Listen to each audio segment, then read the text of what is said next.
Hello everyone, स्वागत है आपका अभी क्लासेस में।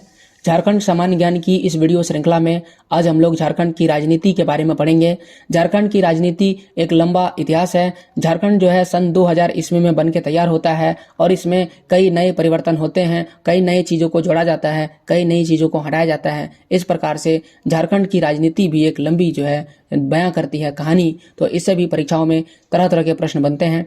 तो आइए शुरुआत करते हैं। सबसे पहले विधानसभा को समझते हैं। समझने के लिए आपको मेरे झारखंड सामान्य ज्ञान जीके का पार्ट 2 देखना जरूरी है, जिसमें मैंने आपको झारखंड के डिवीजन, सब डिवीजन यानी प्रमंडल, अनुमंडल, प्रखंड ये क्या होता है और झारखंड में इनके कितने क्षेत्र हैं, कितने भाग हैं, इन सभी चीज़ों पर चर्चा कर चुके हैं। तो अगर आपको उनका ज्ञान है तो आप ये और बेहतर समझ में आएगा। तो जैसा कि अगर हम बात करें झारखंड में कि विधानसभा के कुल कितने सदस्य हैं, तो इनमें 81 जो है ये निर्वाचित है। निर्वाचित का मतलब जिनका जो चुनाव है वो चुनाव के जरिए होता है, यानी जिनको हम लोग चुनाव के जरिए चुनते हैं उसे हम निर्वाचित करते हैं। इनके लिए जो चुनाव होते हैं प्रत्येक 5 वर्ष में, पर एक सदस्य ऐसे होते हैं जो मनोनीत होते हैं। तो टोटल जो सदस्य संख्या हो जाता है वह 82 है। 81 निर्वाचित और एक इसमें प्लस कीजिएगा तो टोटल 82 सदस्य है। कहाँ पर? झारखंड के विधानसभा में। अच्छा, विधानसभा से जो सदस्य निकल कर के आता है उसे हम लोग एमएलए कहते हैं, यानी मेंबर ऑफ लेजिस्लेटिव असेंबली। तो झारखंड में मेंबर ऑफ लेजिस्लेटिव असेंबली में कितने सदस्य हैं? 82 सदस्य हैं। लेकिन यहाँ पर एमपी का सदस्य जो है वह 14 है। हालांकि अगर हम बात करें 6 जो सदस्य है वो राज्यसभा में और 14 किस में है? लोकसभा में। ऐसे अगर आप देखें तो टोटल जो है 20 सदस्य ऐसे होते हैं जो केंद्र सरकार के लिए कार्य करते हैं, लेकिन हम 14 लोकसभा के सदस्यों की बात कर लेते हैं। तो एमएलए की संख्या मुख्य रूप से अधिक होती है किसी भी राज्य में, और एमपी की संख्या क्या होती है? कम होती है, जिसे हम लोग मेंबर ऑफ पार्लियामेंट कहते हैं। हिंदी में इसे हम सांसद कहते हैं। और member of legislative assembly MLA को हम हिंदी में विधायक कहते हैं। तो इस प्रकार से झारखंड में टोटल 82 विधायक होंगे, जबकि जो सांसद है वह 14 होंगे और 6 जो है वो राज्यसभा वाला होंगे, जो कितने होंगे? टोटल 20 सदस्य होंगे, केंद्र सरकार के लिए काम करेंगे। तो इस प्रकार से केंद्र सरकार का जो सदस्य होता है उनके पास ज्यादा पावर होता है, वो अधिक पावरफुल होते हैं। जबकि ये जो एमएलए है ये राज्य सरकार के लिए सिर्फ करते हैं, तो इनका जो शक्ति है, सत्ता में हिस्सेदारी जो है वो केंद्र सरकार के मुकाबले हल्का सा कम होता है।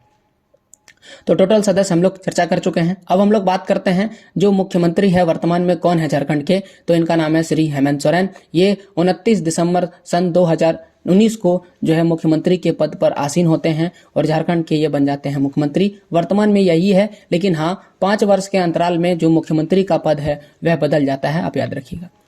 एक और चीज है झारखंड की विधानसभा के बारे में। झारखंड की विधानसभा को हम ई विधानसभा कहते हैं। क्यों? क्योंकि ये एक ऐसा विधानसभा है जो पूरी तरह से इंटरनेट पर निर्भर हो चुका है। हर चीज जो इंटरनेट से चल सकता है उसे वाईफाई से जोड़ा गया है, जैसे कि लैपटॉप वगैरह जो है पूरी तरह से यहाँ पर प्रयोग किया जाता है। प्रत्येक विधायक के जो टेबल है वहां पर लैपटॉप पड़ा हुआ रहता है जो वाईफाई से कनेक्टेड होता है। इस प्रकार से ये है देश की पहली ई विधानसभा, यानी देश में पहला इंटरनेट सुविधा वाला जो विधानसभा है वो झारखंड के पास है। तो इनके पास ये एक और जो है लक्ष्य हासिल कर चुके हैं। अब राज्यपाल की बात करते हैं, जिसे हम लोग गवर्नर कहते हैं। राज्य के प्रत्येक राज्य में एक गवर्नर होता है जिसे हिंदी में राज्यपाल कहा जाता है। तो वर्तमान में जो राज्यपाल है इनका नाम है रमेश बैस। तो रमेश बैस वर्तमान राज्यपाल हैं झारखंड के। 14 जुलाई सन 2021 से ये कार्यरत है और ये 10वें नंबर के राज्यपाल हैं झारखंड के। थोड़ा लंबा इतिहास है राजनीति में झारखंड का। 15 नवंबर सन 2000 को बिहार से झारखंड को अलग करता है। झारखंड 28वां राज्य बन जाता है। इनकी राजधानी क्या है? रांची है।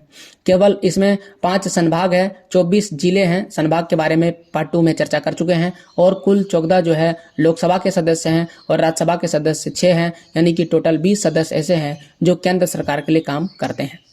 अब हम लोग बात करते हैं विधानसभा में सदस्यों की संख्या कितनी है? 81 है और एक इसमें मनोनीत है, तो टोटल कितना हो गया? 82 हो गया।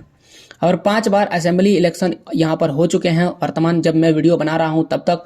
और झारखंड के जो सब पहले मुख्यमंत्री थे उनका नाम था बाबूलाल मरांडी। यहाँ पर जो आपको इमेज दिख रहा है ये वाला इमेज बाबूलाल मरांडी जी हैं और ये झारखंड के पहले मुख्यमंत्री बने थे। लेकिन ये करीब 28 महीने तक रहे हैं। तो 28 महीने कितने होते हैं? अगर आप इसे 1 साल में 12 महीने से भाग करते हैं तो 12 का पहाड़ा 2 बार 24, 4, यानी कि 2 साल 4 महीने तक इनका कार्यकाल रहा था। हालांकि प्रत्येक जो मुख्यमंत्री राज्यपाल इनका कार्यकाल 5 साल के लिए होता है। अब आता है अर्जुन मुंडा के बारे में। अर्जुन मुंडा और एक और नाम आपको याद रखना है, शिबू सोरेन। ये दो नाम ऐसे हैं जो 3-3 बार मुख्यमंत्री रह चुके हैं झारखंड के, परंतु इनमें एक और समस्या है। समस्या ये है कि ये 5 साल तक कार्यकाल पूरा नहीं कर पाए थे। 5 साल पूरा होने से पहले ही इनका कार्यकाल किसी कारणवश स्थगित हो गया था। अब एक और नाम है मधु कोड़ा। इनका नाम भी आपको इंपॉर्टेंट में याद रखना है। ये एकमात्र मुख्यमंत्री है जो निर्दलीय विधायक थे और ये करीब 23 महीने तक मुख्यमंत्री रहे। तो 23 महीना कितना होता है, फिर से आप इसे 12 से डिवाइड कीजिएगा, क्योंकि एक साल में 12 महीना होता है। तो 12 का पहाड़ा 2 बार 24, यानी 2 साल भी नहीं रहे थे। 2 साल में 1 महीने कम ही इनका कार्यकाल रहा था। अब आता है झारखंड में अब तक जो रघुवर दास है, ठीक है। रघुवर दास ऐसे मुख्यमंत्री रहे हैं जिन्होंने अपना जो है 5 साल का कार्यकाल पूरा किया था। अभी वर्तमान में कौन है? वर्तमान में हेमंत सोरेन है। हेमंत सोरेन जी के पहले रघुवर दास जी ही झारखंड के मुख्यमंत्री थे। राज्य में अब तक कितना बार 5 उप मुख्यमंत्री रह चुके हैं और सुदेश महतो सबसे ज्यादा 2 बार डिप्टी सीएम रह चुके हैं। याद रखिएगा कितना, 5 उप मुख्यमंत्री रह चुके हैं और सबसे ज्यादा बार कौन रहे हैं? सुदेश महतो। तो इस प्रकार से आप जो है समझ सकते हैं किनके बारे में, झारखंड का ये एक राजनीतिक परिचय। अच्छा, यहाँ पर जो आपको इमेज दिख रहा है ये है हमारे अर्जुन मुंडा जी। ऊपर वाले हैं शिबू सोरेन, मैं लिख देता हूँ शिबू सोरेन, शिबू सोरेन। और नीचे जो आपको दिख रहा है इमेज वह है अर्जुन मुंडा, अर्जुन मुंडा। आइए आगे बढ़ते हैं।